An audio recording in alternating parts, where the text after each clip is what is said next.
are going to talk about the general square roots. So here, first we are going to find the number of digits uh, for any number. How many number of digits are there before the decimal and after the decimal? So generally after the decimal we consider the point, means the numbers with decimal, only decimal numbers, that is 0 point something, and then number of digits for general numbers. So here we are going to find only the number of digits on the left hand side, and on the right hand side we are going to find either the first digit, or in the process of finding the square root we are going to divide. So whatever be the divisor, that we are going to take care here. So by seeing the number of digits in the number, we can find the square root, how many digits will be there. So we have to count in the pairs from the units place, from the rightmost digit, and we observe that there is only one pair is there. So the number of digits here is only 1.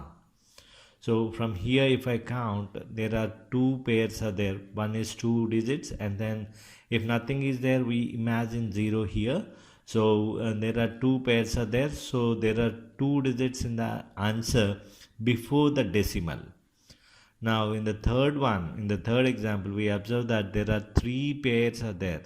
So in the answer, there are 3 digits before the decimal.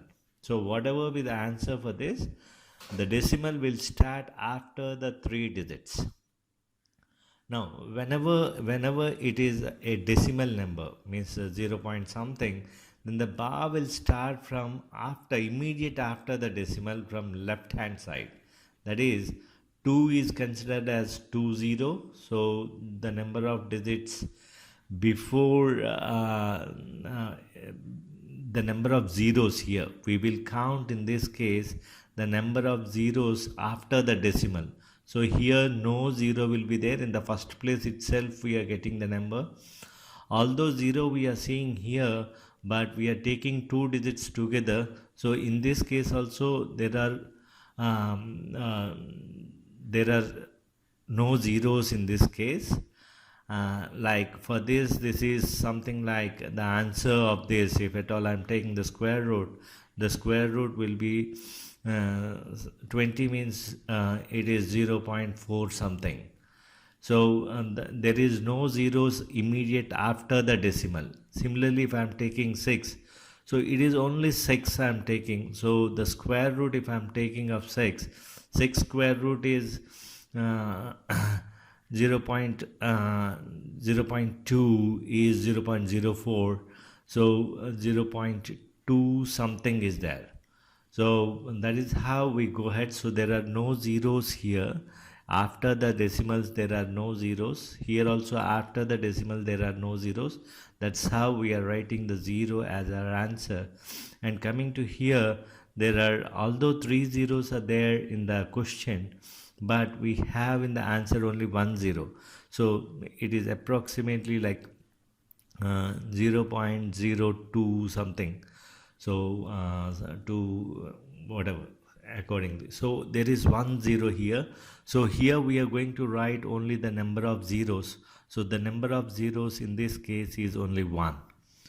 Coming to the first digit, we have to observe that we are taking 2 parts, and we'll take the leftmost part of it and we write the perfect square before this, and then take the square root of it. So 5 is the number, the perfect square is 4, and the square root is 2. So the final answer for this is just 2.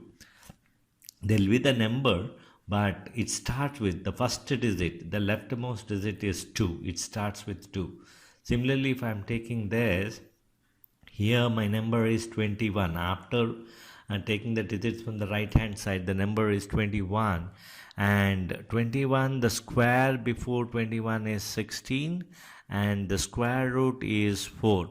So the answer starts with 4, and then it's so on. Means 4 and some numbers will be there. And then 2 numbers, after that the decimal will come. Here the decimal. So here 3 digits will be there. So the first digit we are asking, so it is 4. and for the last case it is 2 digits. So 8 means again it is 2. So the first non-zero digit, just we take 8 and whatever 8 square root is there, the final answer we write as 0.02 something. So but first the non-zero digit here is 2. So and then we go ahead in simplifying the number. So once we have the first digit, the divisor is 2 times. The divisor comes as 2 times of the first digit. So here 2 is there, so the divisor is 4. Here 4 is there, the divisor is 8. Here 2 is there, the divisor is 4. So this is how we find the divisor. In the special process of Vedic maths method, we can find the divisor, and then just by division we can find the square root to whatever be the number of digits. Thank you.